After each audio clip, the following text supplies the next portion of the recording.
Hello friends, this is Samiksha and welcome to my channel Aramp. Today we will discuss the HTET paper 1 or you can say level 1 for PRT teachers जिसे हम JBT teachers भी बोलते हैं। ये exam 3 जनवरी 2021 को हुआ था।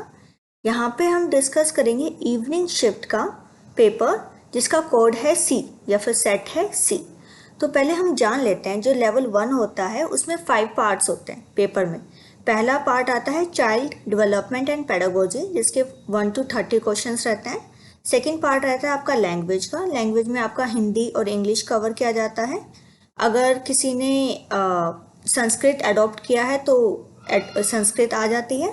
तो हिंदी के जो 15 क्वेश्चंस रहते हैं और इंग्लिश के भी 15 क्वेश्चंस रहते हैं। थर्ड पार्ट रहता है जनरल स्टडीज़ का। जनरल स्टडीज़ में QA आता है, क्वांटिटेटिव एप्टीट्यूड, इसके 10 क्वेश्चंस रहते हैं। रीजनिंग के 10 क्वेश्चंस आते हैं और GK एंड अवेयरनेस के 10 क्वेश्चन आते हैं। ये एग्ज़ाम हरियाणा का होता है, हरियाणा टेट है ये, तो इसलिए मोस्टली जो GK और अवेयरनेस रहती है वो हरियाणा से ही रिलेटेड आती है। पार्ट 4 है इसका मैथमेटिक्स और पार्ट 5 है इसका एनवायरमेंटल स्टडीज़ EVS। मैथ्स और EVS दोनों में ही 30-30 ईच क्वेश्चंस रहते हैं। तो इस वीडियो में in this video we are covering the part 1 जो CDP है, जो CDP क्वेश्चंस पूछे गए थे इस वीडियो में हम वो कवर करेंगे, चाइल्ड डेवलपमेंट एंड पेडागोजी के। चलिए देख लेते हैं। फर्स्ट क्वेश्चन है यहाँ पे, the concept of scaffolding has been given by. तो जो कॉन्सेप्ट था स्कैफोल्डिंग का वो किसने दिया था? फर्स्ट वन इज थॉर्नडाइक ने दिया था, पावलोव ने दिया था, वाइगोत्स्की ने दिया था, ये स्किनर ने दिया था। तो जो कॉन्सेप्ट है स्कैफोल्डिंग का वो वाइगोत्स्की ने दिया था, राइट। सेकेंड क्वेश्चन है, the ability of class grouping develops during. जो एबिलिटी है क्लास ग्रुपिंग की ये कब डेवलप हुई थी? सेंसरी मोटर स्टेज में होती है, प्री ऑपरेशनल स्टेज में होती है, कॉन्क्रीट ऑपरेशनल स्टेज में होती है या फॉर्मल ऑपरेशनल स्टेज में होती है? तो जो क्लास ग्रुपिंग की एबिलिटी है बच्चों में वो कॉन्क्रीट ऑपरेशनल स्टेज में होती है। थर्ड क्वेश्चन है, according to Mayer and Salovey which of the following process is not an aspect of emotional intelligence. तो ये जो 4 ऑप्शंस इन्होंने दिए हैं इनमें से कौन सा एस्पेक्ट इमोशनल इंटेलिजेंस में कवर नहीं किया था मेयर एंड सेलोवी ने? तो ये जो कंस्ट्रक्शन है ये कंस्ट्रक्शन उन्होंने कवर नहीं किया था। फोर्थ क्वेश्चन है, which of the following is not the psychoanalytic method of personality measurement? Fire association, interview, word association और ड्रीम एनालिसिस। तो जो इंटरव्यू है ये psychoanalytic method of personality measurement में कवर्ड नहीं था। नेक्स्ट फिफ्थ क्वेश्चन है, according to the cognitive development theory of पियाजे in which of the following process children either modify और form a new schema based on new experience. तो यहाँ पे बच्चे ना काफ़ी कंफ्यूज हो जाते हैं एसिमिलेशन और एकोमोडेशन में, बट इसका जो करेक्ट आंसर है वो है एकोमोडेशन। Next है sixth question. According to Vygotsky, the upper limit of tasks that a learner can successfully perform with the assistance of a more competent individual is termed as level of potential development. Next, seventh question है, who among the following first gave the theory of moral development? तो ये जो 4 options हैं इनमें से किसने moral development की first theory दी थी? सबसे पहले किसने मॉरल डेवलपमेंट की थ्योरी दी थी?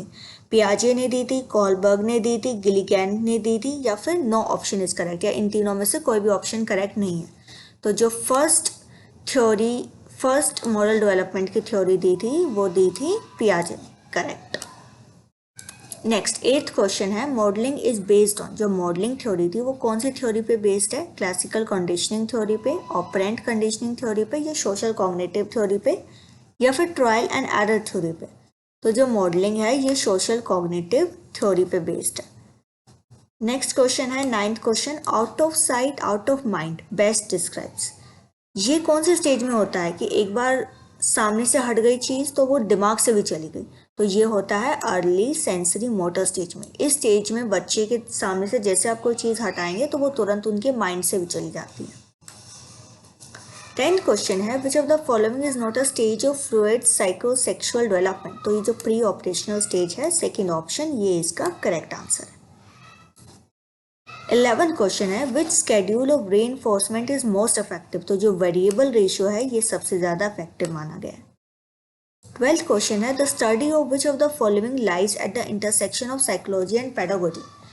कि उस स्टडी को क्या बोलते हैं जो कि पैडागोजी और साइकोलॉजी के एकदम इंटरसेक्शन, मतलब जिसमें साइकोलॉजी भी इन्वॉल्व है और पैडागोजी भी इन्वॉल्व है।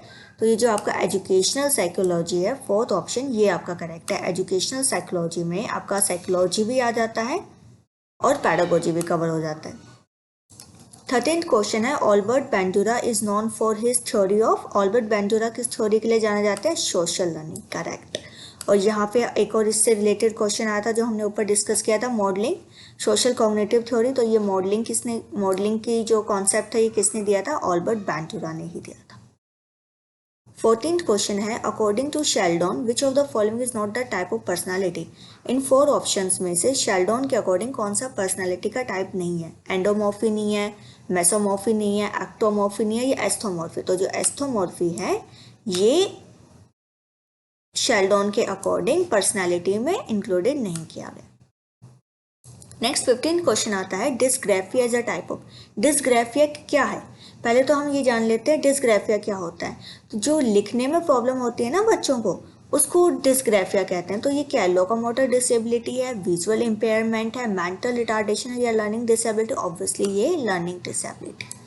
इस पे बहुत बच्चे कंफ्यूज होते हैं कि डिस्ग्राफिया लोकोमोटर डिसेबिलिटी है या लर्निंग, बट इसका जो करेक्ट आंसर है वो है लर्निंग डिसेबिलिटी, जो कि है आपका part 4, option 4।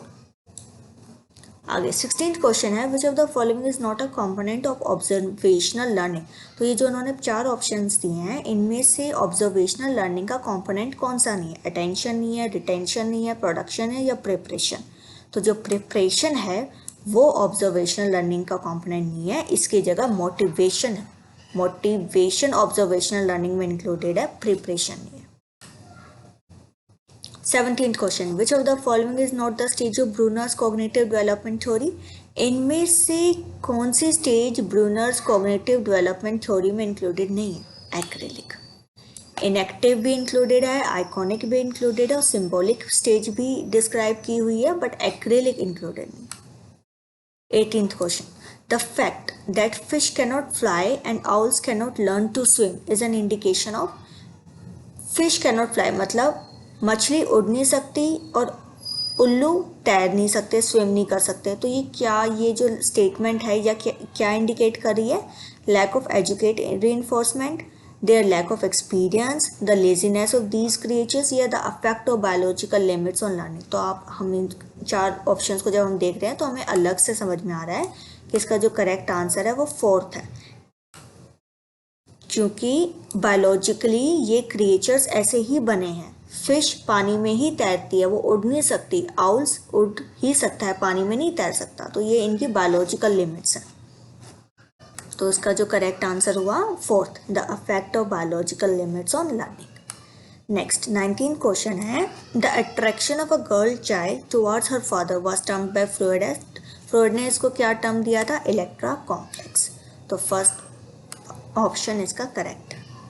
Next 20th question, a child says mama today the sun is set, it indicates which of the following limitation of preoperational thought. Animism, yes correct, second option इसका animism, ये correct है। Next है, which of the following is a method to teach autistic children. इनमें से सबसे best method कौन सा है ऑटिस्टिक चिल्ड्रन को टीच करने का? PECS, इसका फर्स्ट ऑप्शन करेक्ट है। 22nd, which term refers to extra cues designed to increase the chances of a students providing the correct answer to a question। तो इसका जो सेकंड पार्ट है, second option है, ये करेक्ट है, prompt। 23rd, the tendency of a pre-operational child to focus on one aspect of a situation neglecting other aspects has been termed by Piaget। Piaget ने इसको क्या टर्म दिया? सेंट्रेशन। और ये मोस्टली कब होता है? प्री ऑपरेशनल स्टेज में होता है, जो बच्चों के अंदर जो सेंट्रेशन की भावना आती है। 24th, who believed that infant's brain is like a tabula rasa। किसने ऐसा सोचा था कि जो इन्फेंट का ब्रेन है उसको किससे कंपेयर किया था? तबुला रासा से। तो ये जॉन लॉक ने किया था। 25th, the concept of shaping has been given by. Shaping का कॉन्सेप्ट किसने दिया था? स्किनर ने दिया था, राइट। तो इसका थर्ड ऑप्शन करेक्ट है। 26th, which of the following में एक्ट एज अ प्राइमरी रीइंफोर्सर। तो इनमें से कौन सा प्राइमरी रीइंफोर्सर की तरह एक्ट करेगा? बिस्किट। 27th क्वेश्चन है autism was first described bye, autism सबसे पहले किसने डिस्क्राइब किया था? केनर ने। 28th क्वेश्चन है Kohler's research with Sultan supports which theoretical view of learning? Insight learning. Next है 29th अकॉर्डिंग टू द Bronfenbrenner's ecological model the parents siblings of the child। Bronfenbrenner's का जो उसने जो बायोइकोलॉजिकल मॉडल दिया था तो उसके अकॉर्डिंग चाइल्ड, पेरेंट्स और सिबलिंग्स किसमें कवर्ड है? माइक्रो सिस्टम में कवर्ड है। फर्स्ट ऑप्शन इसका करेक्ट है। एंड द लास्ट क्वेश्चन है हमारा if a previously learned task impedes a new task which is being learned this transfer of learning will be impedes। पहले तो हम देखेंगे impedes का मतलब क्या है? बाधा बेसिकली। तो जो प्रीवियसली जो भी टास्क जो लर्न किया था वो बच्चे को ना नए टास्क को सीखने में बाधा दे रहा था या फिर वो कैरी फॉरवर्ड नहीं कर पा रहा था, है ना। तो ये टास्क क्या हुआ? नेगेटिव ट्रांसफ़र, मतलब जो उसने पीछे सीखा हुआ था वो उसका आगे आया ही नहीं, वो आगे कैरी कर ही नहीं पाया, उसने आगे उसको ट्रांसफ़र ही नहीं किया। तो मतलब उसकी जो लर्निंग थी वो कैसी थी? नेगेटिव ट्रांसफ़र लर्निंग थी। तो फ्रेंड्स ये थे CDP के 30th क्वेश्चन जो कि 3 जनवरी 2021 में कवर थे। नेक्स्ट वीडियो में हम इसका जो लैंग्वेज है इंग्लिश के जो 15th क्वेश्चंस पूछे गए थे आए थे एग्जाम में, हम वो कवर करेंगे। तो please subscribe to my channel आरम for more videos because we are going to cover the syllabus of CTET and other TETs। आपका UP TET, UTET या फिर आपका सुपर टेट, रीट, ये सब हम कवर करेंगे, इसका सिलेबस कवर करेंगे along with the topics and we will also discuss। और हम यहाँ पे प्रीवियस ईयर्स के जो इम्पोर्टेंट क्वेश्चंस थे, प्रीवियस ईयर्स के जो क्वेश्चंस आए थे हम वो भी डिस्कस करेंगे इस चैनल में, और साथ में इम्पोर्टेंट क्वेश्चंस भी डिस्कस करेंगे जो कि हमारा नेक्स्ट जो CTET या अदर टेट्स के एग्जाम्स में पूछने की वो है, डाउट में है, आशंका है, तो वो वाले क्वेश्चंस भी हम इसमें अपने चैनल पे डिस्कस करेंगे। So thank you so much. Please support by liking, sharing and subscribing to my channel. Thank you very much.